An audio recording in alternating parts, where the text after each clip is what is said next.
maaari na po tayong tumanggap na inyong mga katanungan. Okay. First question will be coming from Ana Felicia Bajo, GMA News Online. Good afternoon, Yusek. Ma'am, may we just get your reaction?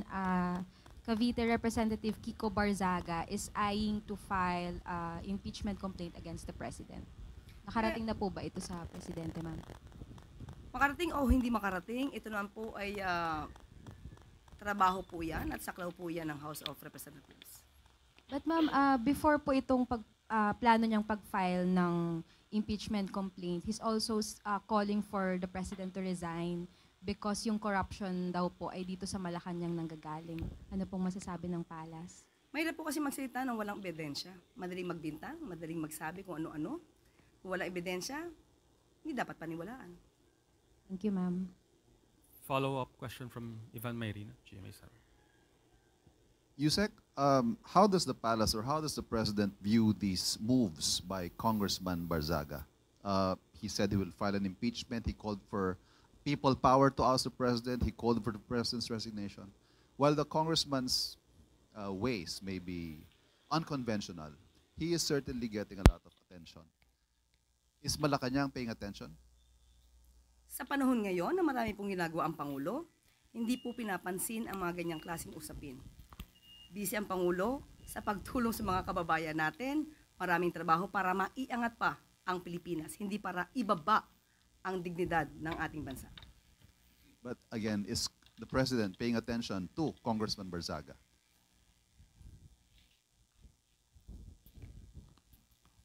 Just a smile. Next question is from Katrina Domingo, ABS-CBN.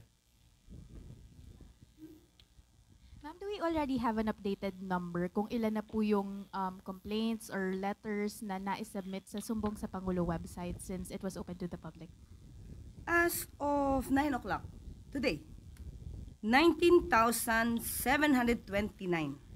ang naitala po na complaint.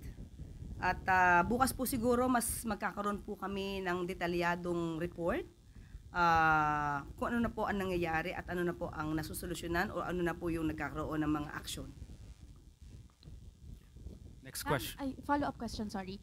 Until when po mananatiling open yung Sumbong sa Pangulo? Until the end of the President's term, or will there be a sort of a cap to close the website and focus first on what has been reported?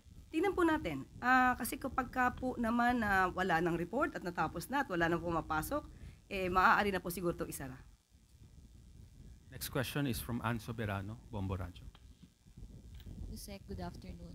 Yusek, reaction lang ng Malacanang o ni Pangulong Marcos sa first ever joint activity between Philippine and Japanese militaries sa ilalim po ng Reciprocal Access Agreement. Ongoing po ngayon ang Doshin Bayanihan 525. Ito ay isang combined exercise between the two countries.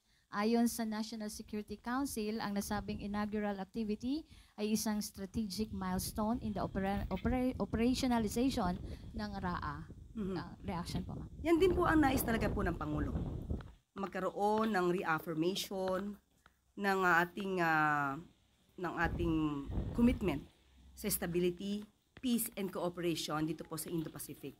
At hindi lang po ito ang nagpapalakas ng depensa, kung hindi nagbibigay pa rin po ng karagdagang kaalaman at para po mas maagarang pagresponde, lalong-lalo na po pagka mayroon pong kalamidad na nangyayari sa atin. Makatutulong din ba ito sa issue na kinakaharap ngayon ng Pilipinas regarding po sa West Philippine Sea, ang pagiging agresibo po ng China? Hindi ko po masasagot yan at i-defer ko na lang po yan sa DFA. Next question is from Let Narciso, DZRH. Good afternoon, Yusek. Ma'am, sa Kamara po, mayroong resolusyon na nagpapaimbestiga sa tinawag na haunted hospitals ng DOH. At sa Senado naman, ibinunyag ni Senator Gatchalian yung higit 10 billion pesos na naluging pondo daw sa gobyerno dahil sa overpricing ng farm-to-market roads ng DA. Isasama na po ba ito sa iniimbestigahan o iimbestigahan ng ICI? Kapag may mga dokumento, maaari naman po ito ibigay agad sa ICI para kung sino po yung mga concern ng mga tao dito at involved, ay maaari po agad maipatawag para magkaroon ng mas mabilis ang pag-iimbestiga. Pwede po itong isabay doon sa ongoing investigations? Yes, opo. Lahat po naman ng infrastructure na questionable ay maaari pong isailalim po sa pag-iimbestiga ng ICI. Next question, Eden Santos, Net 25.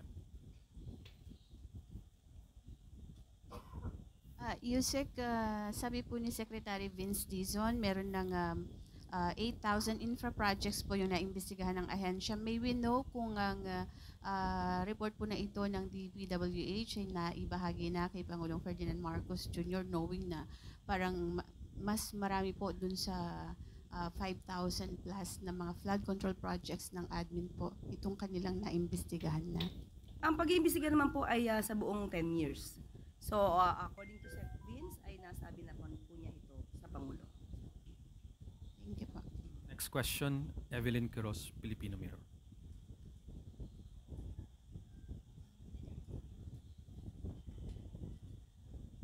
Good morning, Yusek. Nagiging abala po tayo sa pag-iimbestiga sa mga flood control projects. Pero may naging kautusan po ba ang Pangulo na tignan din po yung mga, kasi po mayroon pong mga iba pang departments na may mga infra projects like DOH, TND, and DepEd po, yung mga classrooms. Meron po bang naging kautusan ng Pangulo na tignan din po ito?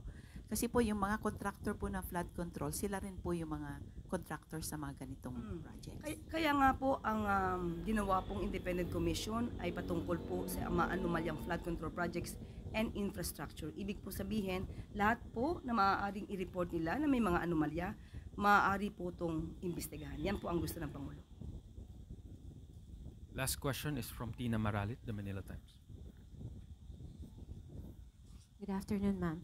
Ma'am, earlier this week, Baguio City Mayor Benjamin Magalong pointed to you as the trigger for his resignation as Special Advisor to the ICI. In an interview, sabi niya, and I quote, "Kumbaga, parang wala akong karapatang mag-imbestiga." Ayun yung message doon sa inilabas ni Yusek Claire sa press con niya. Kumbaga, sinabihan ako na wala kang karapatang mag-imbestiga kasi Special Advisor ka. Tapos kung ano-ano pa ang sinabi sa akin. Your thoughts on this po?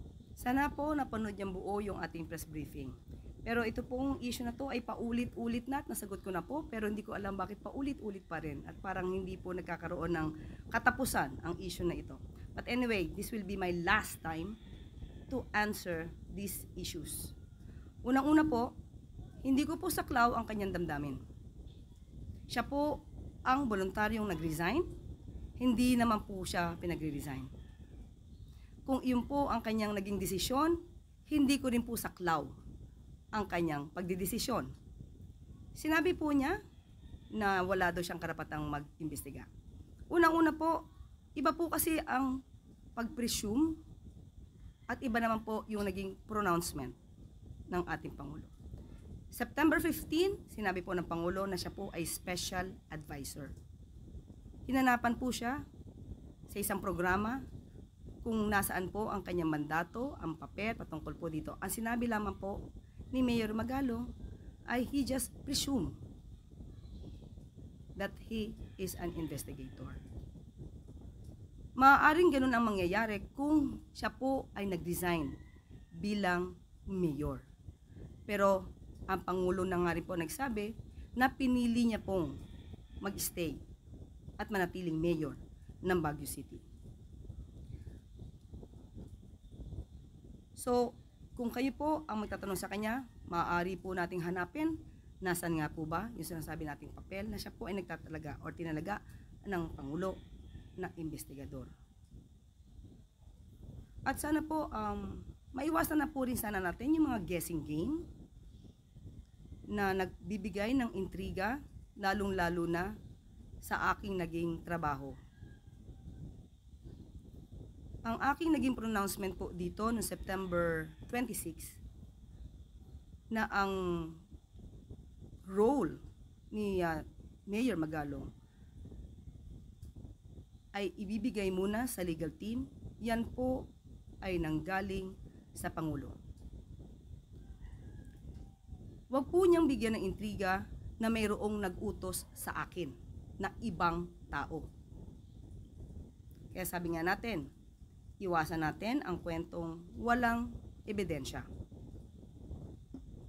Kung sino man yung sinasabi niyang yon, kung may alam siya kung sino nag-utos sa akin at hindi ang Pangulo, sa mga sinabi ko noong September 26, ipalitaw niya po. Dahil alam kong wala siyang mapapalitaw. Dahil yun ay walang katotohanan. So iwasan po natin ang mga intriga, lalong-lalo na kung tatamaan dito ang Pangulo. Ang Pangulo po ay sumusunod lamang sa batas. Hindi po natin pwedeng i-please lahat ang tao sa kagustuhan nila. Pero ang maaapektuhan naman po ay ang batas at ang pronouncement ng Pangulo. Sana matapos na po ang issue na ito dito at wala na po sanang paulit-ulit na issue na ganito. Salamat po. Salamat.